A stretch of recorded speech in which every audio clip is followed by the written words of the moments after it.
So, welcome everyone. My name is Dr. Aisling Tierney. I'm one of the archaeologists at the Archaeologists Engage team. I'd like to welcome you all to this talk, which will be going on starting in about 5 minutes and going on until the hour at 8 o'clock. And then we'll have a 15-minute conversation dialogue at the end. We'd like to invite all of you to reflect and think while we have our presenter, Jane Miller, presenting us today, and think about what kind of questions are burning questions for you and add those to the question and answer forum, the Q&A forum that you can see there on the top right of your screen. I'll be keeping an eye on any of your questions and comments that come in through the session. If you have any technical difficulties, we do always recommend the classic IT solution of turn it on and back on again, and hopefully that will resolve any issues that you might have. We don't anticipate anyone else presenting or conversing in this session. If there is a burning question at the end, we may be able to turn on microphones, but for now, your microphones are disabled. So Archaeologists Engage is an international group who are represented by English, Irish, Norwegian, Australian, Indian, and USA residents. And we are extremely enthusiastic about all things archaeology and how to make archaeology something that people, the public, all different types of publics can connect to and get value from and learn from and enrich their lives. And so at Archaeologists Engage, we're really interested in supporting our community of professional archaeologists, of volunteer archaeologists, and anyone in the extended heritage environment and networks, developing skills, getting ideas, crowdsourcing new innovative approaches to engage meaningfully as many people as possible within the areas that they're working in. So we're very, very grateful to Jane today for sharing her story and her experiences from Archaeology Scotland. And as I said before, please do keep in mind any of your questions and add them throughout the session to the Q&A. And now I'll pass over to Jane to start your presentation, and we'll go into the conversation in about an hour's time. Thank you, Jane. Oh, thank you so much. So I'm going to share my screen, and hopefully this will all be seamless. Yeah, let's see. Maybe you can give me a wee nod when it's up, Aisling. That's working, thank you. Perfect. Lovely. So yes, it's really lovely to, well, not see you all, but I can imagine you all this evening, or maybe it's not evening wherever you are, but thank you all for coming along. It's lovely to have the opportunity to chat to you about the work that we do at Archaeology Scotland. So I will start off by looking at what we do. So I'll give you a bit of an introduction to Archaeology Scotland.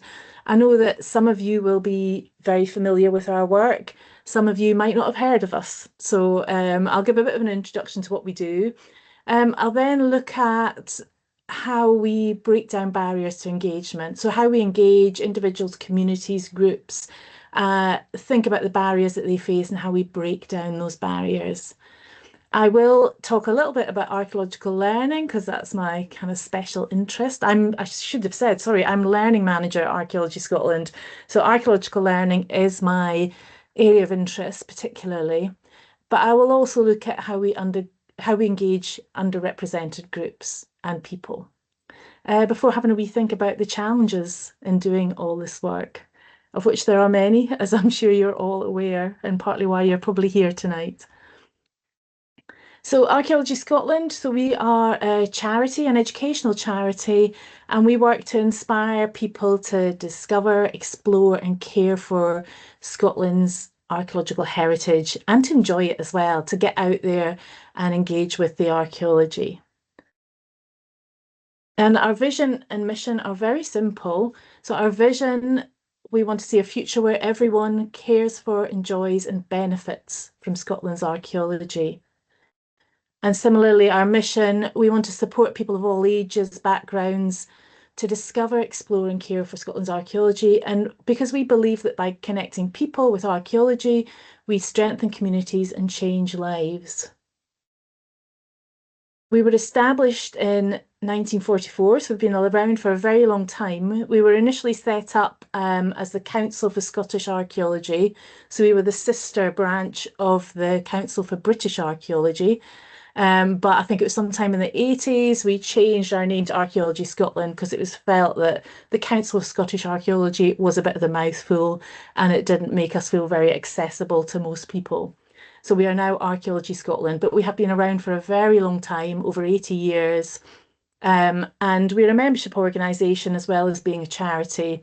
Every year we produce Discovery and Excavation in Scotland, which some of you may have come across.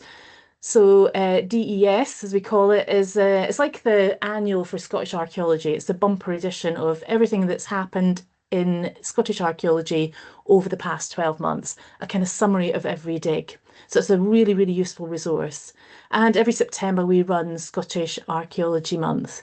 And that's alongside the programmes through learning and our archaeology team, which I'll talk a bit more about during this talk. So our focus really is on education, and that's formal, informal, family learning, lifelong learning, and also using or encouraging educators to use archaeology to deliver Scotland's curriculum. We also promote Scotland's archaeology in every way, and we support through the provision of advice, guidance, training, and resources. Usually we're supporting community archaeology groups, but equally we're often supporting and running training sessions for professional archaeologists around engaging communities and various different groups. So we're quite lucky in Scotland. We have our archaeology strategy. So Scotland's archaeology strategy brings folk from across the archaeology sector to work together to set out some aims and objectives and priorities for Scotland's archaeology and work together to deliver on those aims. So we have representatives from universities, from museums, from developer-led archaeology, applied archaeology, from local authority archaeologists, third sector like ourselves, from community archaeology. So from right across the sector, we have people come together through the strategy committee to work on delivering the aims that are in the strategy. And Archaeology Scotland is the lead body for Aim 4 of archaeology of the Scotland's archaeology strategy. So Aim 4 is all about encouraging greater engagement. So that's really what I'm going to chat about tonight.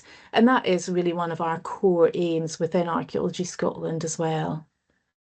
So if we want to encourage greater engagement, first of all, or quite often, we have to break down the barriers there are to that engagement.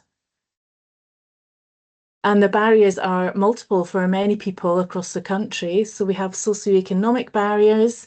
When we're applying for funding, we're often asking in funding applications for them to cover the cost of transport and food for participants, as well as very basic PPE, just waterproofs, boots, things like that.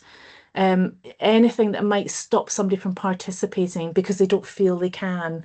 So we'll cover the cost of travel and food, as well as other basic equipment and PPE.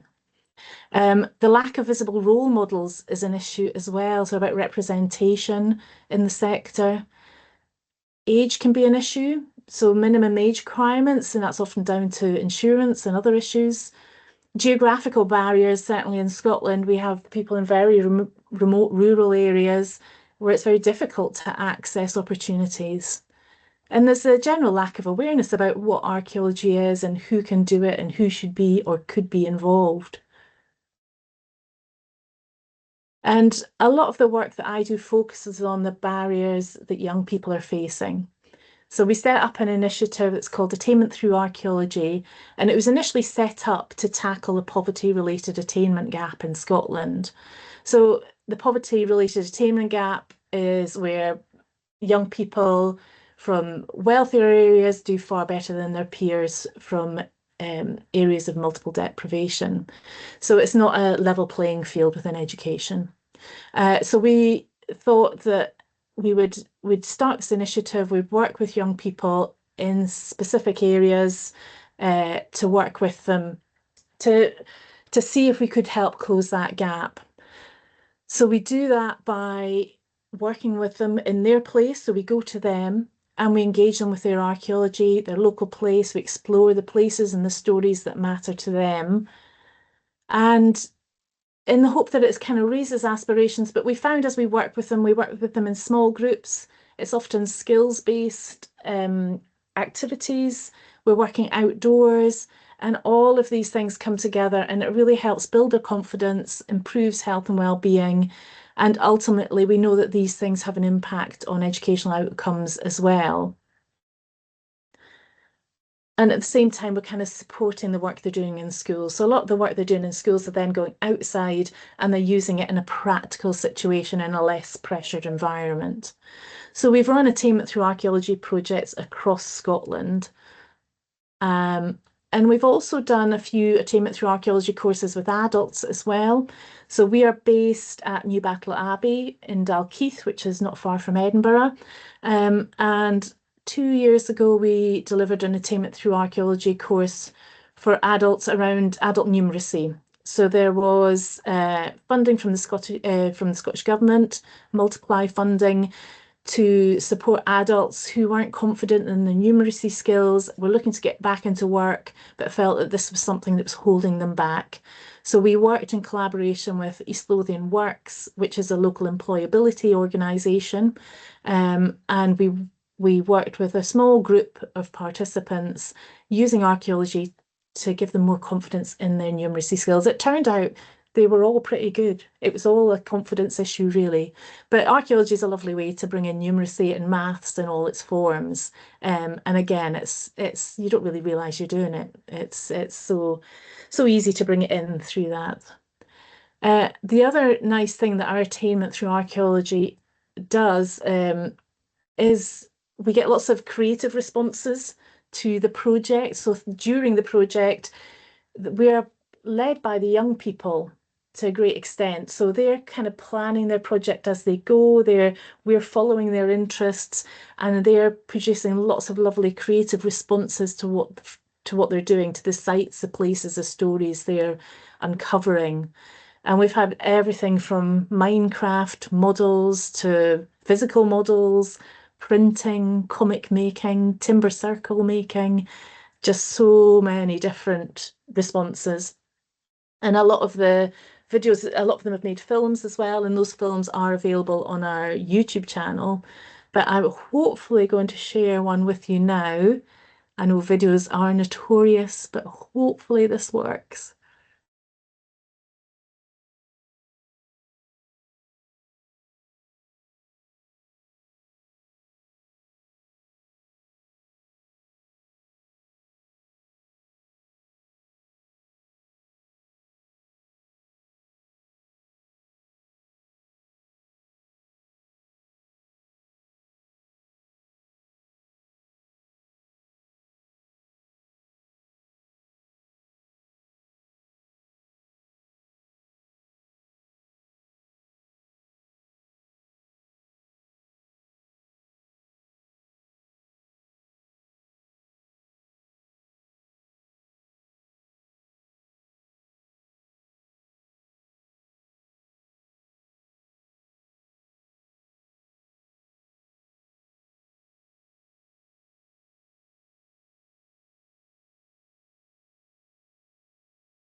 Yeah, so that was the output from a project we did with the S1 and S2, so that's secondary school, the first 2 years at secondary school in the supported learning centre of the school. So pupils with additional support needs, a real variety of needs.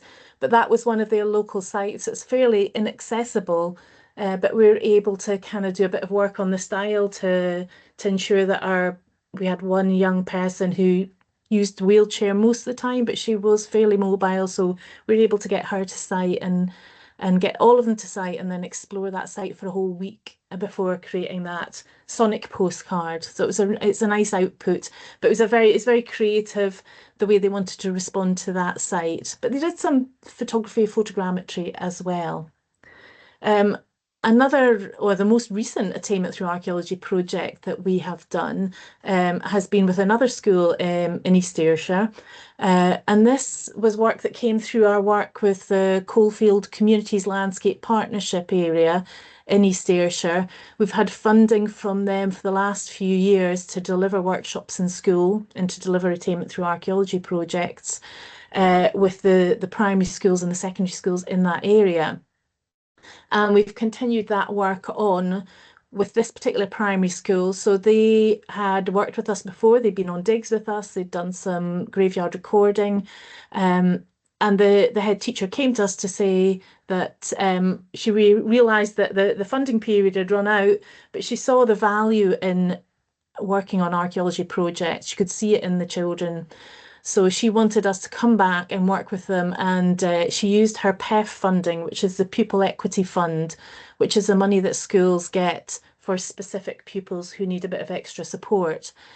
And the way she wanted to work it was she didn't want to necessarily single those young people out, but look at a project which would really benefit them, but everybody's involved. So their school was coming up to its 50th birthday, and she wanted a history archaeology project that would celebrate that, but also look further back in time at the area's history.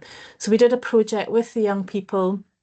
They did, again, they recorded some gravestones, they recorded the old school building in the village. They did an excavation in the playground. So that's the photograph where they're all hunched down. That's them washing their finds. That's one class. We worked with every class in the school. So it was quite intense. We made some pottery because they had a beautiful Bronze Age urn that was found in the village in the 1950s. Just loads of different activities, and it kind of changed as we went on, sort of depending on what they were interested in.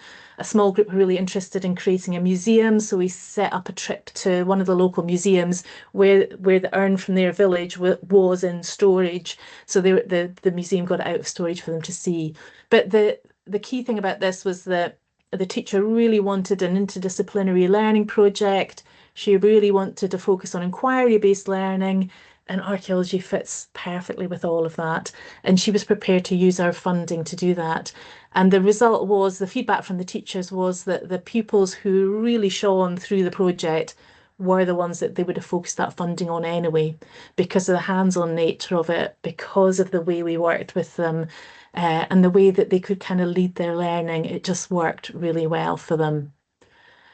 And this is just one example. So this is from a pupil who's very dyslexic, really struggled in the classroom setting, and did just did these amazing illustrations for us of the finds from their dig. So they had their own dig, and he did these illustrations. And some of the teachers just hadn't really come across his artwork before, so we're really surprised. And it's nice that it gives everybody the opportunity to shine. There's something in there for everybody. And the primary 1-2s wanted to build a time machine. So we worked with, well, all the other classes decided they wanted to help. So everybody mucked in. It's made out of cardboard, but you can see in the bottom corner there, that's some of the kids in the time machine. So it's a decent size. And we had some lovely feedback, not just from the teachers, but from the young people themselves. So I've written a comment on this slide from one of the primary 3-4s. So what's that, 8-9-year-olds? And I've written it as he wrote it. I haven't changed his spelling, but I thought it was incredibly insightful. where he says, I realized it's not about the project itself, it's about the inspiration from other people. To see someone's legacy go on is so beautiful. And that's my comment. Goodbye. But I just thought that's just amazing. And again, some of these kids are the ones who struggle maybe to just sit down and write, and maybe it's quite tricky to read their writing, but it's all going on in there. They're taking it all in and they have got so much to add. It is amazing. We've also done a team through archaeology projects with young carers. We've done quite a lot of work with young carers in different parts of Scotland. And I mean, young carers, as I'm sure you all know, they face a wide range of challenges due to their caring responsibilities. So this can have an impact on their health, their well-being, their education, their social life, future opportunities. And what happened with the Stirling Young Carers is actually we were approached by Stirling Field and Archaeological Society, who are a sort of traditional archaeology group who do regular digs in Stirling, particularly at Bannockburn House. And they'd heard me talk about our big dig, which I'll mention later, and they were really keen to get more young people involved in their community digs. So I spoke to them and we talked a little bit about how we might do this. And then we approached Stirling Young Carers who were really, really keen to get involved. And so last summer, over a week, we had 18 young carers come out every day and join that dig. I think everybody benefited from it. It was a great project. They were fantastic young people. And I was then asked to talk about the project at the Scottish Archaeological Forum Conference, SAF, the Scottish Archaeological Forum Conference. So they asked me to speak about the project. And so I got in touch with the young carers and said, would any of them like to come along and speak at this conference in Edinburgh with me? And three of them did want to do it. So I did a wee workshop with them beforehand, sort of helped them prepare their presentation, although they did not need much help at all. And they came along to the conference and they brought along stickers and bookmarks that they'd made. And they'd also, during the dig, they'd made a little comic about the site and what we found and their interpretation of it. So they brought copies of all of these and they handed them out to delegates at the conference. Um, and it was just brilliant. And if you want to liven up your conference, invite some young people. They were fantastic. And again, how insightful. This is Scarlett's bookmark that she made. You don't need a time machine to discover history, just curiosity, patience, and a trowel. How true is that? So over the past 12 months, we have worked with 222 participants and we have delivered over 80 workshops. This is just for attainment through archaeology. We do other things as well.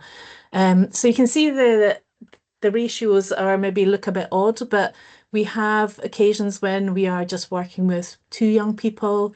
There was a case where we had someone with situational mutism and we worked one-to-one with them. So we really need to look at the needs of the individuals and work to that as well. And I'm going to show you another wee film. I've got one or two wee films to show you because it's so nice to hear the voices of the young people and the participants. So I'm just going to share this with you. So we produced this film as part of, it was a few years ago, the Council for British Archaeology did letters to a young archaeologist. And we were invited to write a letter to a young archaeologist. And at the time, we were working with this group of young people in East Ayrshire. And we thought, wouldn't it be nice if they wrote a letter to archaeologists about what they think about it and kind of flip it a bit? So we did this, we recorded it because we weren't going to get them to actually write a letter, but we recorded this. So it was a video letter. And I'll just play this for you now. And again, hopefully this works.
So yeah, that was a lovely project we did with those young people in Cumnock in East Ayrshire.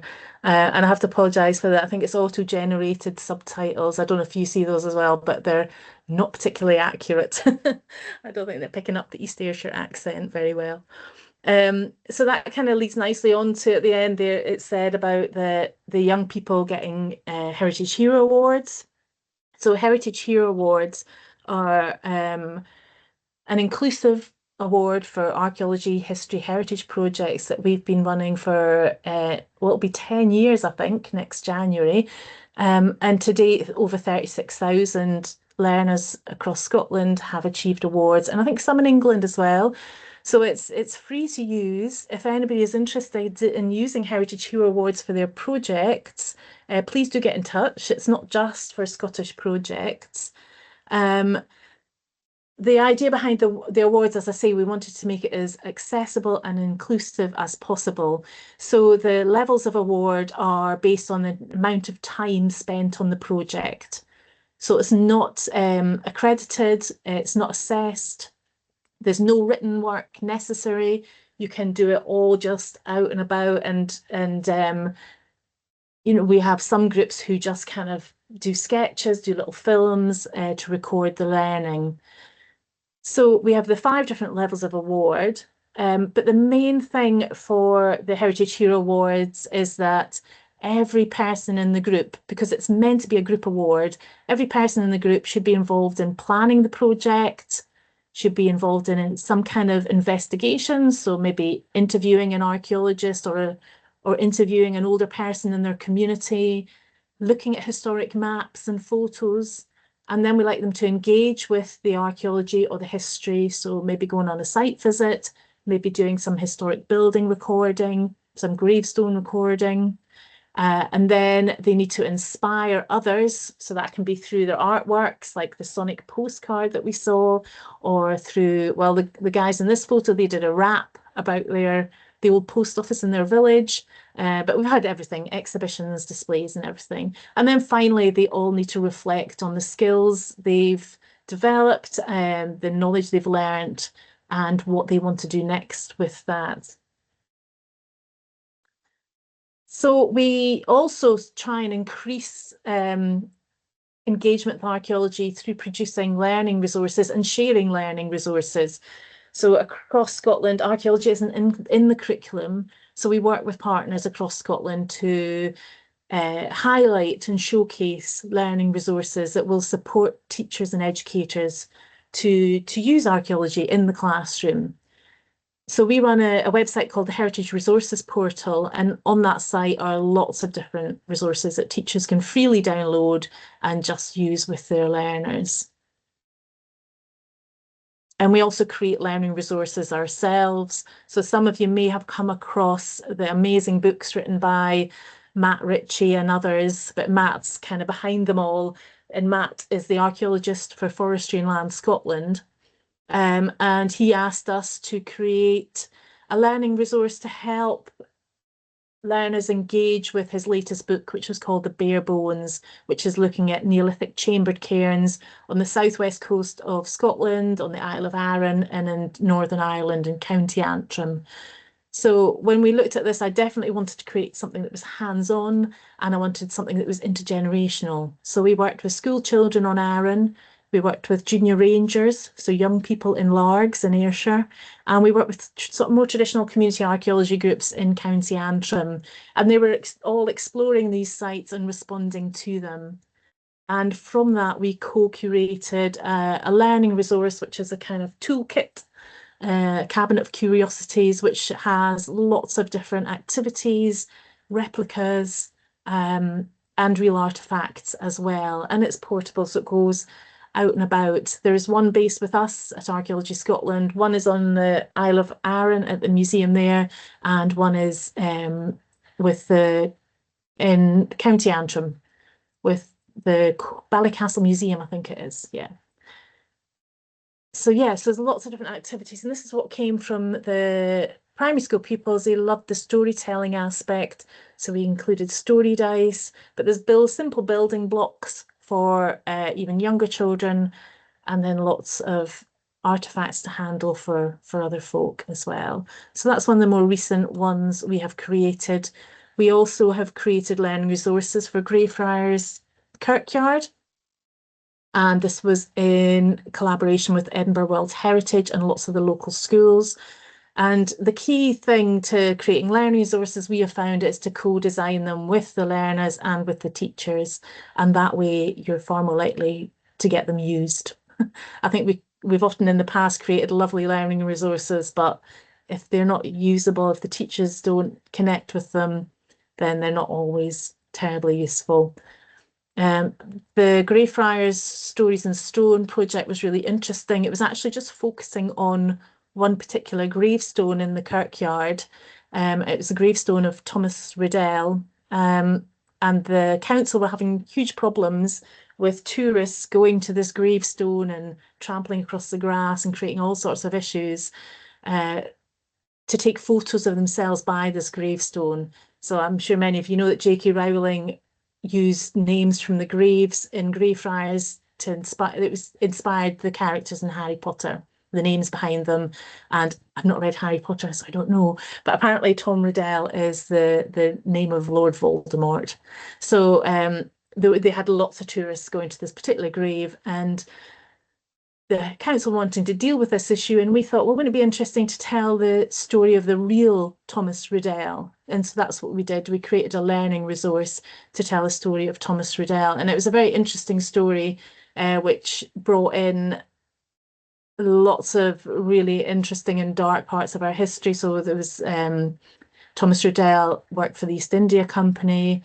His wife was involved with the plantations where they were using people who had been so enslaved African people who'd been bought and sold.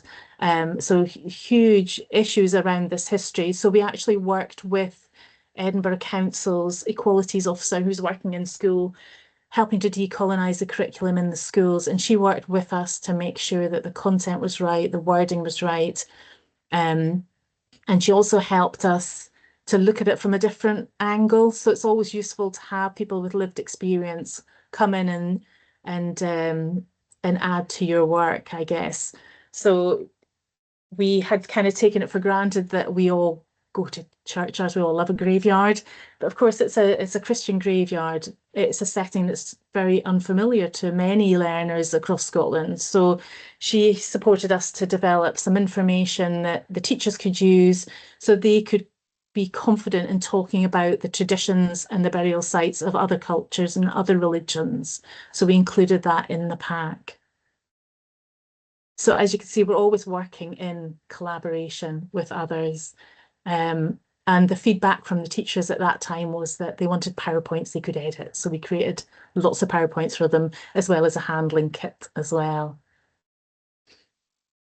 I think it was just towards the end of lockdown, we started running the Scotland Online Young Archaeologists Club. And this was really to deal with some of those geographical barriers.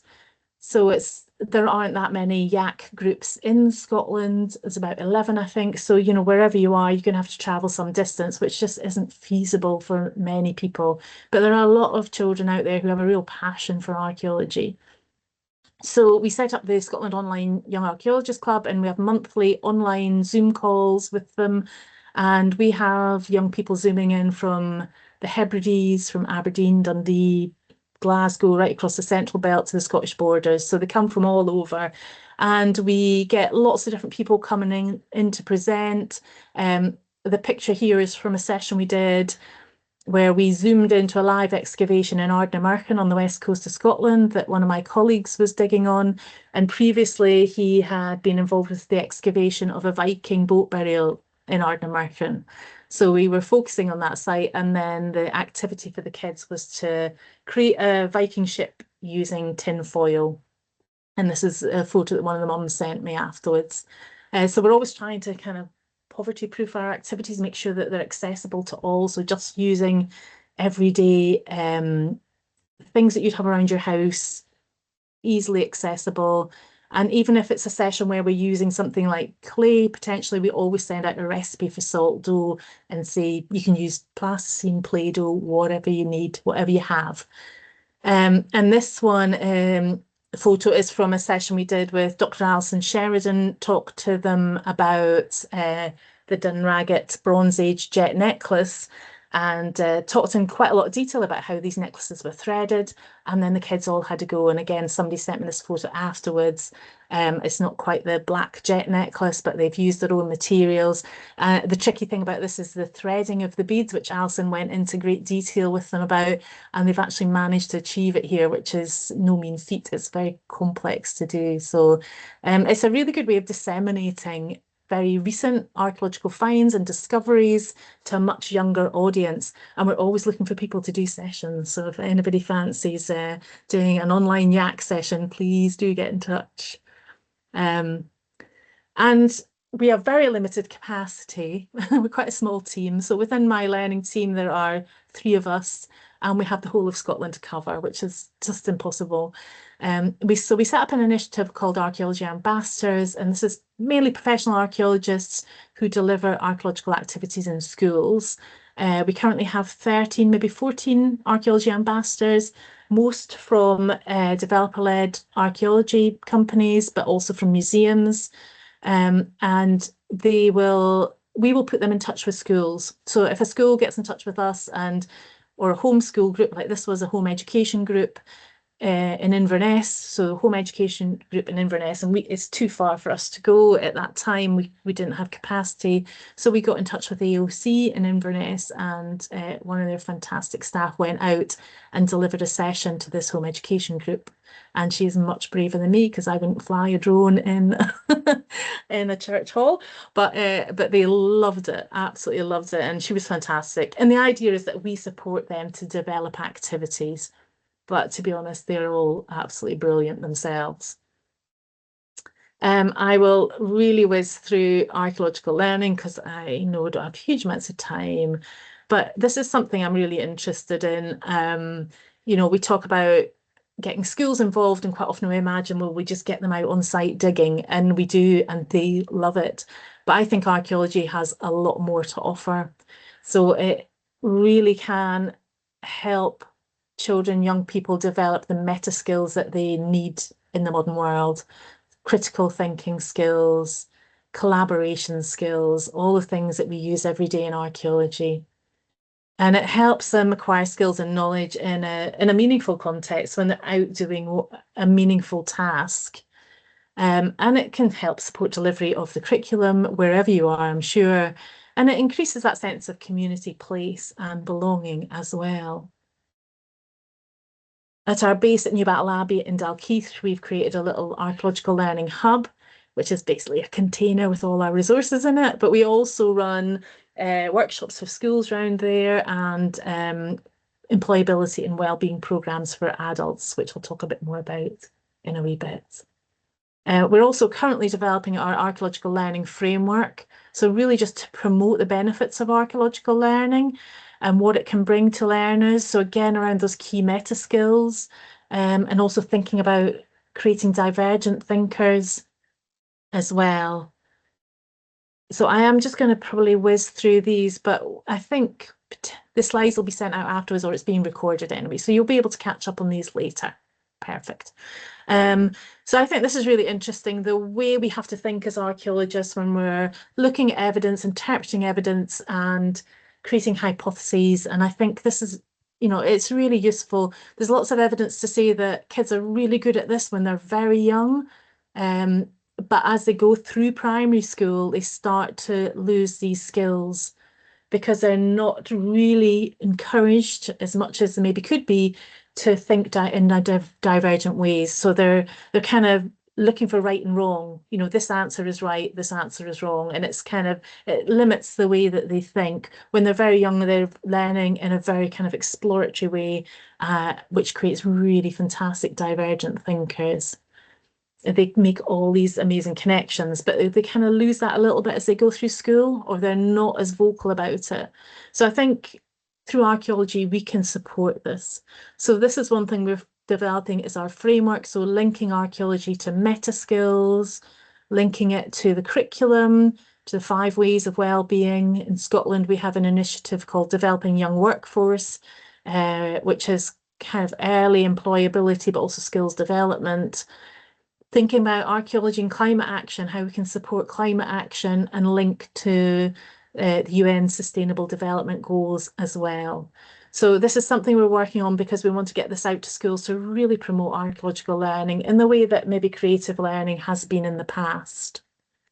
And we've kind of plotted out a lifelong learning journey, which is a work in progress, but it's just thinking about what archaeology can bring to your life at all these different stages. It's not just about a school at university or for those of us who go and work in archaeology, but it's about other people as well, about older people, about marginalised groups, and young people as well.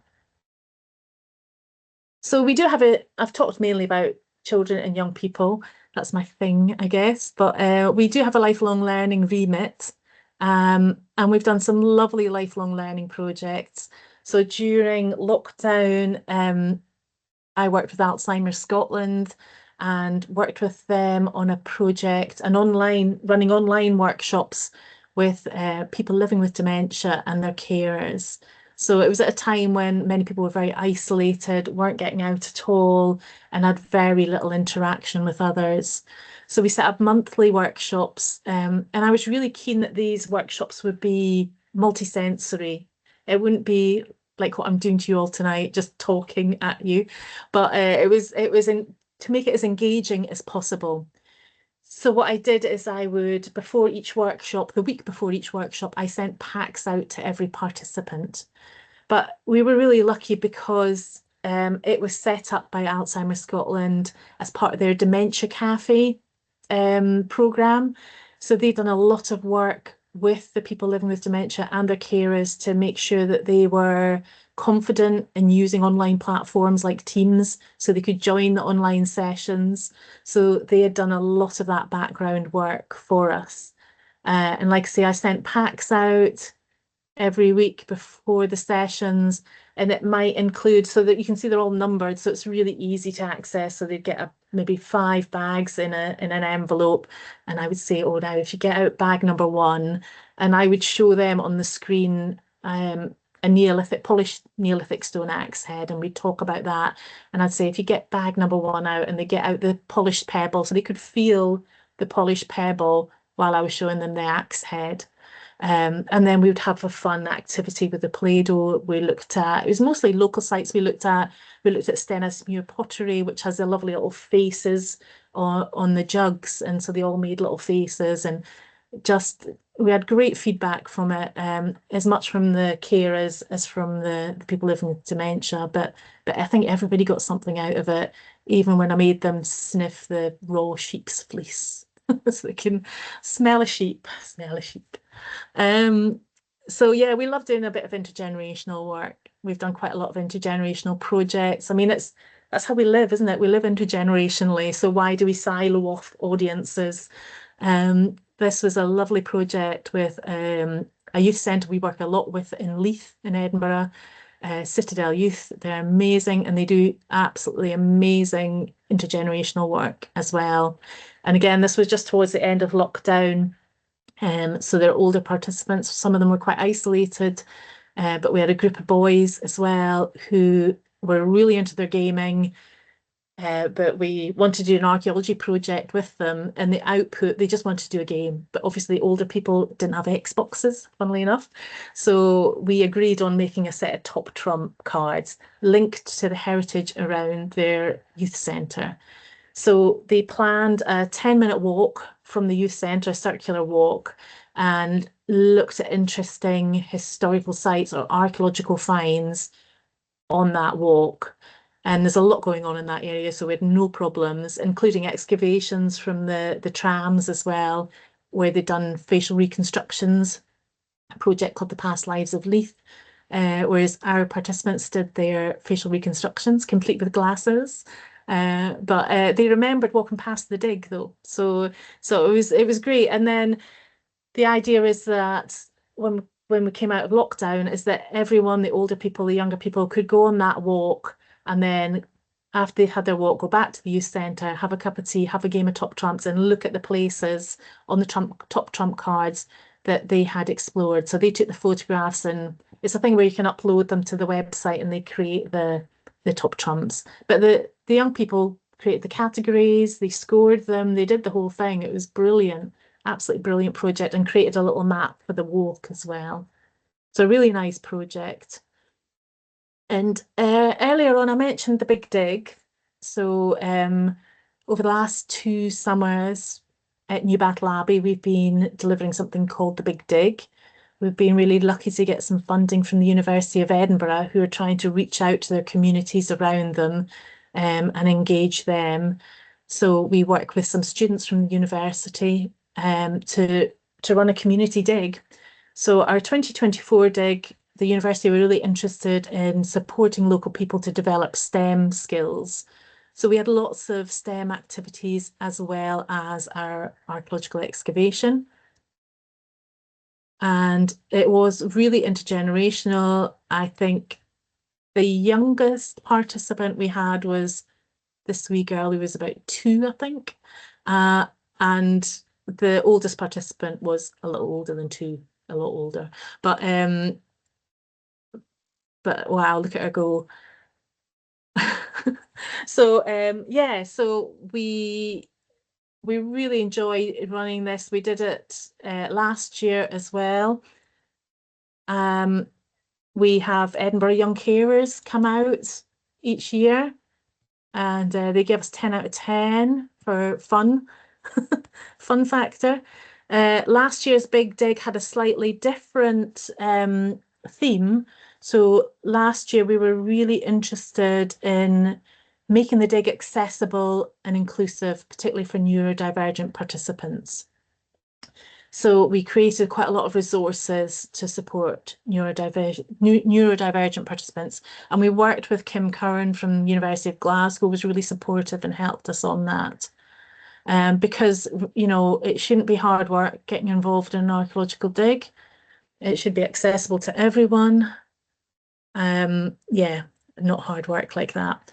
But so in terms of access and inclusion, we created visual timetables and information boards that were on site all the time and shared with people during the introduction.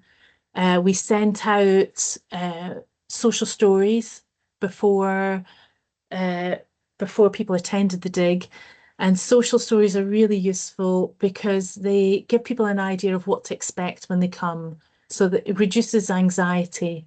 They get information about where to park, what to wear, about the times. So it just takes away all those unknown factors, who they might see. And we had lots of great feedback, particularly from parents who said it made it a lot easier for them to get their young person to site because they could go through the social story with them beforehand. It even lists potential triggers as well, noises, and the types of tools we'd use. So they could go through the social story beforehand, before coming to site, and it made their young people a lot less anxious. And one parent said that the fact they were running late and their child was very anxious about the fact they were going to be late and so didn't want to come. But she was able to show them in the social story that there's actually a piece where it said, you know, we start at 11, but please don't worry if you're late. It doesn't matter. So she's able to show him that, and that kind of relieved his anxiety, and he was able to come along and participate. And these are all, we've just created all these ourselves on Canva. So if anybody wants templates, then please do just get in touch with me. And so aside from learning, we do lots and lots of other things at Archaeology Scotland. So my colleagues run a programme called Adopt a Monument, and I've been running it since 1991. It's been going for a long time. So Adopt a Monument, we work with communities who want to take care of, conserve and promote a local archaeological site or a local heritage site. So it's very much community led, and we work with them to offer them training, support with fundraising and interpretation. But basically, projects are led by them. It's their project. There are, well, there'll be way more than 115 now, but lots, lots of Adopt a Monument projects across Scotland, and groups are always getting in touch with us about wanting to start new projects as well. But as you can imagine, the fact that people are discovering their local sites, wanting to conserve them, wanting to get in touch with us, that's a certain group of people. So that's tends to be the traditional heritage archaeology groups. So in 2020, we set up another project called New Audiences, along similar lines to Adopt a Monument, but actually where we were actively going out and trying to work with people who wouldn't traditionally get involved in history, heritage, or archaeology projects. So New Audiences is run by my colleague Kieran Manship, who is amazing. And they've done lots of work across Scotland. In particular, they did a lot of work around football archaeology in Glasgow. That's where this is from. And they were looking for the first Hampden Park, the first Scottish national ground. And during that project, they had 11 different nationalities on site. Kieran works very closely with the Scottish Refugee Council.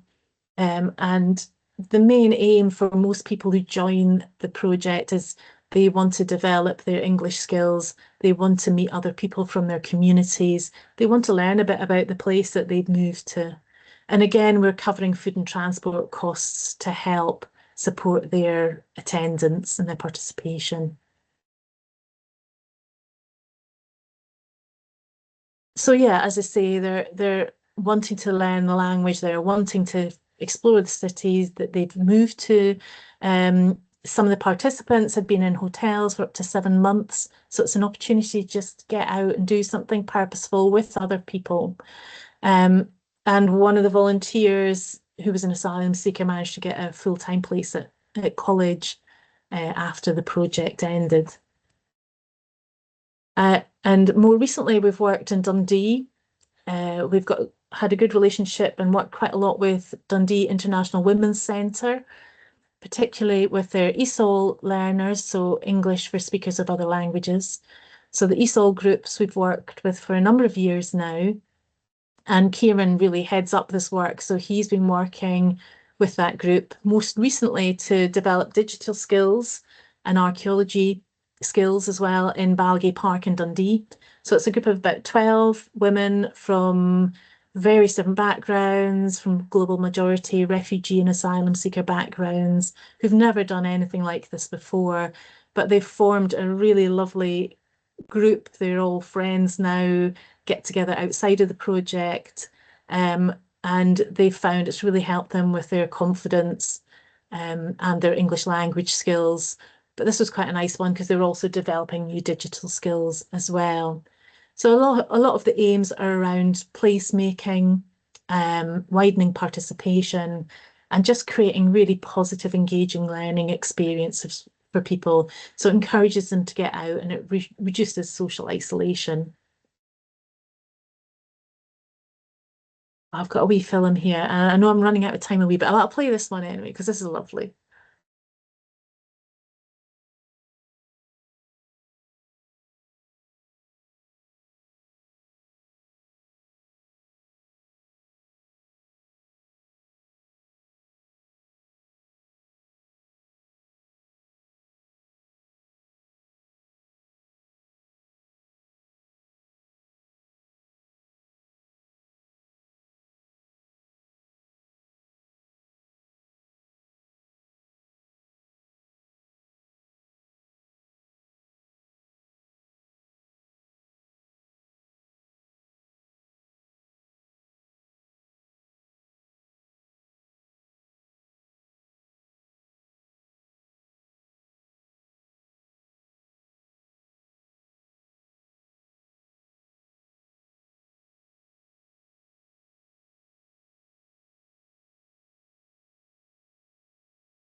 Yeah, like I say, it's just nice to hear from the participants, isn't it, what they're getting out of it. So I'll just really quickly whiz through our employability through archaeology program, but people can get in touch with me afterwards if they want to find out more. So it's only in the last year or so we've started running employability and wellbeing programs at our base at Newbattle. We're also involved in similar work in Fife as part of the Leaving project. But so this is slightly different for us because usually we're always working in partnership, and we do have partnerships around funding and support with this, but really we are essentially delivering the program here on our own.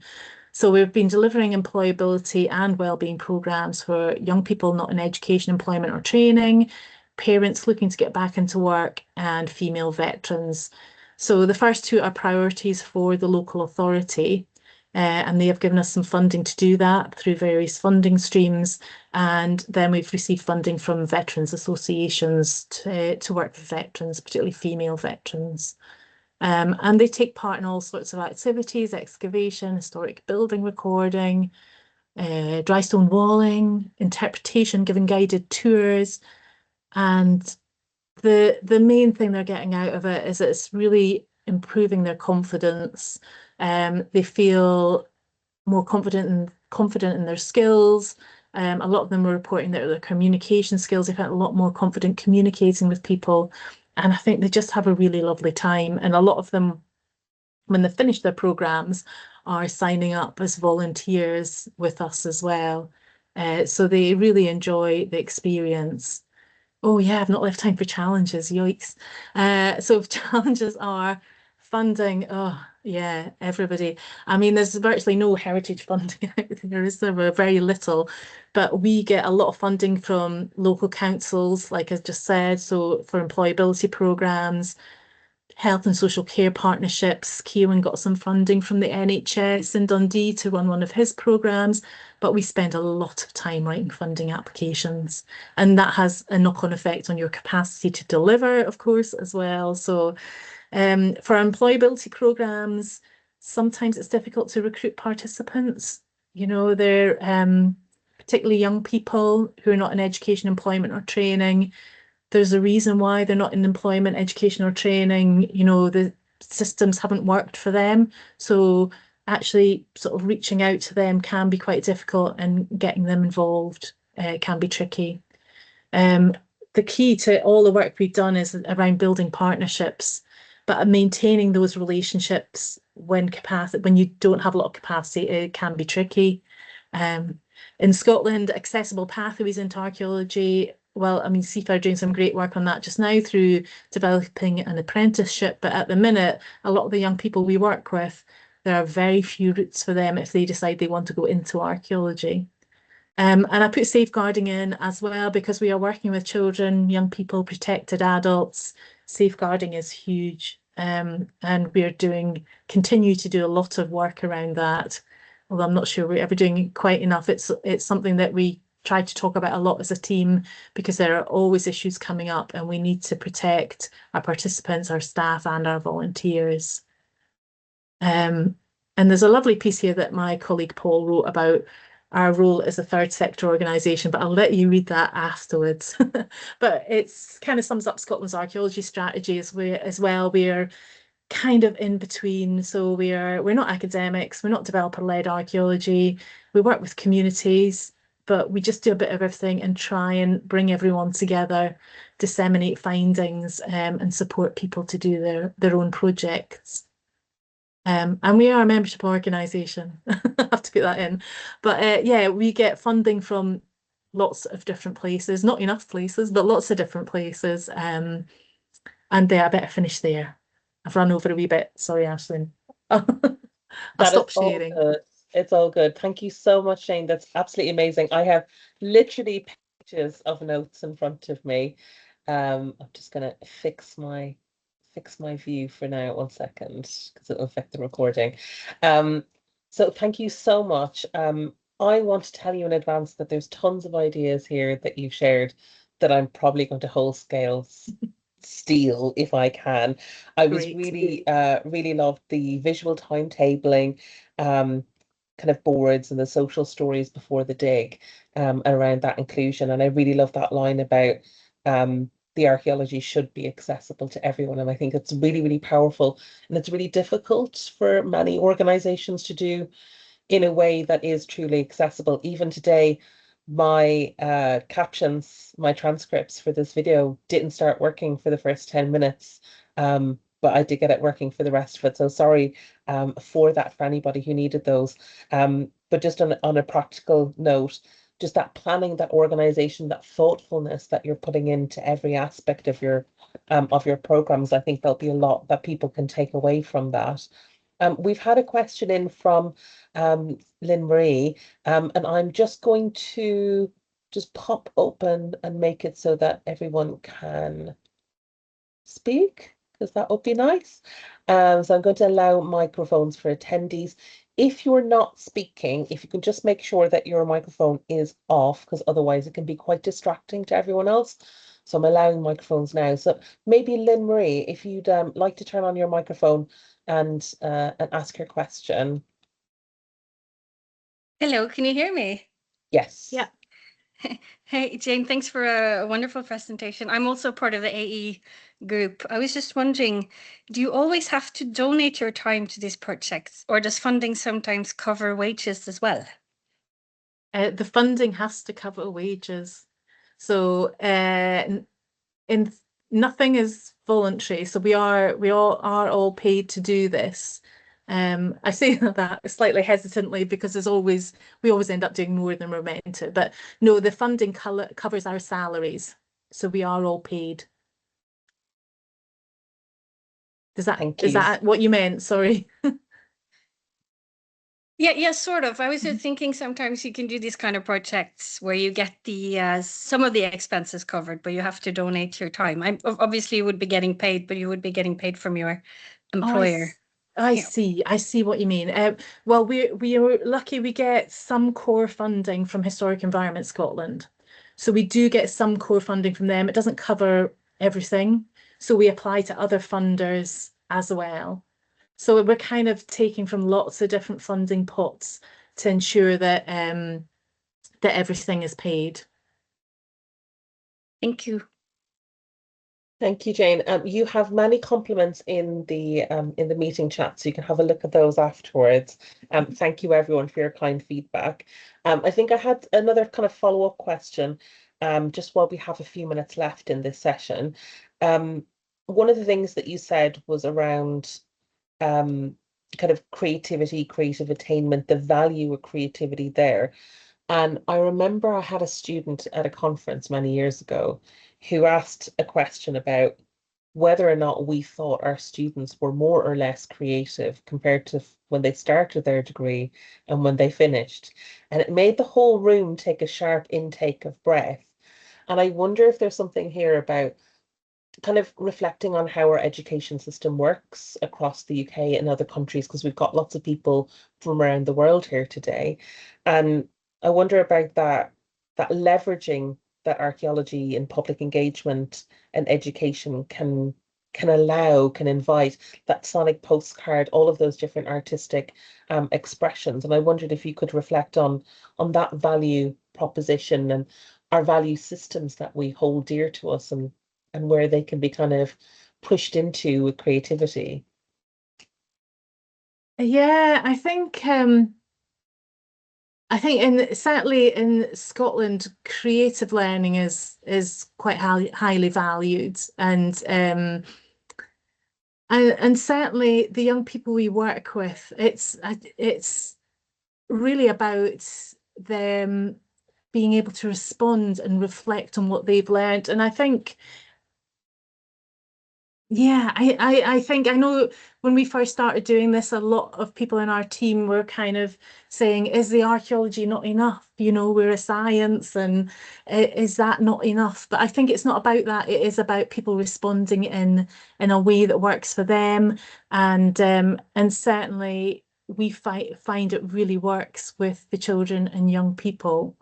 So yeah. Thank you. We've had another question from Jen. If it's okay, I'll read it out.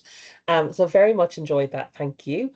And would be really keen to understand, as a volunteer-led local heritage organisation in the far northwest of Scotland, how we engage with you. I've seen some of the resources which are excellent, but as we try and broaden the focus of our heritage society, and particularly engaging young people, skills development, and striving for better inclusivity, we'd welcome being able to tap into the knowledge and expertise we have. Having heard your capacity issues, how can we get the resources and capacity to work in remote Highland areas? Can the resources be co-delivered with teachers and volunteers where small schools might be challenged with resources? So thank you, Jen. Yeah, that sounds amazing. Get in touch. I mean, we are limited capacity wise, but I mean, we we can't always get everywhere because of that. But we are always looking at different this every area has little pots of funding, so we're often looking at pots of funding across the country to see where we can work. And we have supported different organizations, even if it's sort of through online meetings and talks and creating resources and sharing them. So if there's a community heritage archaeology group anywhere in Scotland, they can get in touch with us, and we will help as much as we possibly can. Thank you so much for that. You have even more compliments in the chat. And Claire has also added a link for anyone who's still here, where they can join the Archaeology Scotland and support the fabulous work. And I think it's absolutely fair to share that link and encourage people to join. Thank you, Claire. I'm also really interested in the Heritage Hero Awards. That was something that I was completely ignorant about, and now I'm incredibly enthusiastic about. And there is so much richness in the presentation today, and I think some reality checks as well with the challenges and some of the capacity that we can all face. But I think that we have covered all of the questions for now, and I really appreciate you kindly offering to share those resources. I think the easiest way might be for people, because they'll have all of my contact details from the Eventbrite and they can reply within that system, or you shared your email address as well, but you're welcome to contact me, contact Jane directly, and we can share some of those materials or share contacts. I'll be uploading this recording onto our YouTube, and I hope to have that up by end of day tomorrow, the end of the 8th of July. That's my goal, and that should have embedded subtitles as well. So again, thank you so much, Jane. Thank you to all, everyone who attended, all your lovely questions, and I think very fair and justified compliments to Jane for a fantastic and inspirational talk. Thank you so much again. Oh, thank you for organising, Ashley. That was really lovely. Thank you. And good Thank you night, so everybody. much. Well, not good night, is it? Where is everybody? I'll stop the recording now, but if there's any further questions,